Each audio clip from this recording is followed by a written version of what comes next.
That kid was like so annoying. Just again, it took a water glaze and you were mine, and it made me love it and begin again. It made me love it and begin again. You made me love it and begin again. Hello, sinners. My name is Alice Sin, and welcome to Alice's Shelf, the Curious Room. Yo, I'm gonna do this video without notes because I've just taught a class on this film, so let's hope I can remember what I said. So we're gonna talk about The Company of Wolves. This is the second time we talk about this because we've talked about the radio play. But yeah, let's do it. Movie version. We start with this girl who is our Little Red Riding Hood, and she's having a nightmare about these toys in the forest that kind of become monsters and attack her. And that's already a metaphor because we talk about how Little Red Riding Hood is connected to menstruation and like becoming a little woman, etc. So this is like her childhood coming to start haunting her because it's over. So that's the first image we have in the story. And then she wakes up and whatnot, and then she meets her grandma, and her grandma's like, "Oh, let me tell you a story. Back in the day, we had this man who married this woman, and then he saw the moon and he just left. And then like the woman was alone, so she married another man and they had 2 children. And then eventually the first man came back and she was like, "What are you doing here?" And then he's like, "I came back home. Who are these children?" And then he is on the verge of attacking her. There's this beautiful visual effect scene that's like not special effects. It's gorgeous. And then her actual husband comes home and kills him. Like he cuts off his head. And when the wolf's head falls into milk, yes, milk is a symbol for, yeah.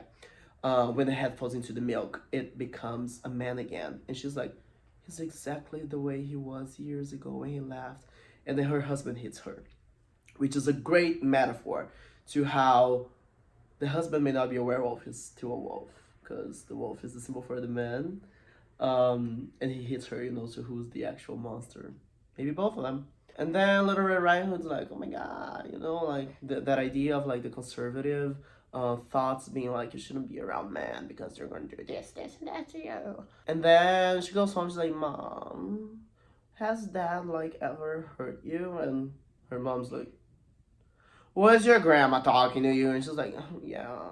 And she's like, "You know what? You don't have to worry. That's not true. That's not how it works. You can totally have control over it." And she's like, "Oh my god, thank you." Meanwhile, there's this kid in the town that's straight up hitting a Little Red Riding Hood, but he's so annoying. He's like so annoying. And then there's this moment that they run into the forest together, and she runs away from him, and she climbs a tree, and she finds this nest with eggs that crack into like little babies. So it's a symbol for birth. But then she finds a mirror and she looks into herself. So this is the consolidation of her as someone who creates life because she's a woman and she sees herself in it, like she's the one to have the power to create life. Victor Frankenstein would love that. And then she comes back home and she's like, "Oh, okay." And then her mom's like, "Can you take these things to your grandma?" And she's like, "Yeah, let me take those things to my grandma." And then she goes. The kid wants to follow her. She's like, "Get the hell away from me, God." And he's like, "I can defend you." And she's like, "I have a knife. I can defend myself."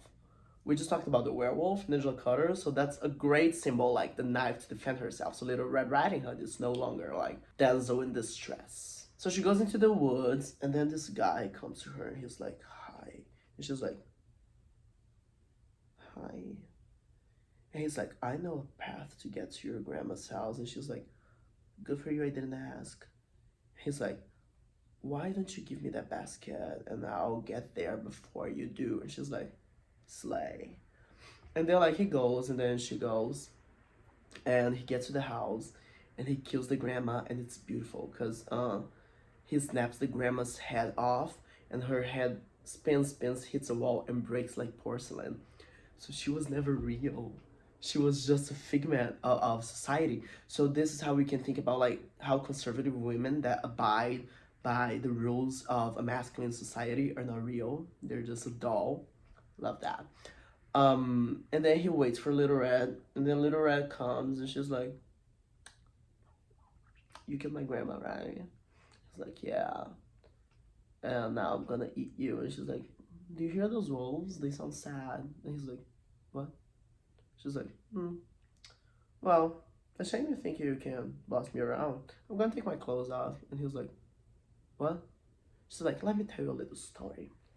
And then she tells this story about this woman that was abandoned by her husband to be. And then she walks into the wedding, and everyone's like so polite and so fancy and then she curses them, and they all become dogs and run off the wedding, except for the employees. So it's this idea of like revealing how all of that's fake. You know, how all of this glam, all of this Hollywood things, just a bunch of bullshit. So she tells the story to the wolf, and then like she controls the wolf, like she takes over her power. And then her mother is coming with a bunch of people hunting the wolf because they're worried about Little Red. And when they get to the house, two wolves run out of the house, and they start shooting. And her mother's like, "No, stop!" So her mother knows that she's a wolf. She's a beast. She's a woman. That's everything that Angela Carter has been saying from the beginning. And her mother knows. You know, she plays by the rules. She's married. She has a man. She knows she's a woman. She knows she's not a man. And then we hear this little story about a girl who was raised amongst wolves. And then she was brought into society, but it never worked for her. So she ends up just leaving and living again with the wolves. So that's the main conclusion for Angela Carter, you know, setting women in a place amongst the wolves because they don't belong in the society of men. This was our second take on The Company of the Wolves, now the film version. I hope you enjoyed it, and remember, life is a sin.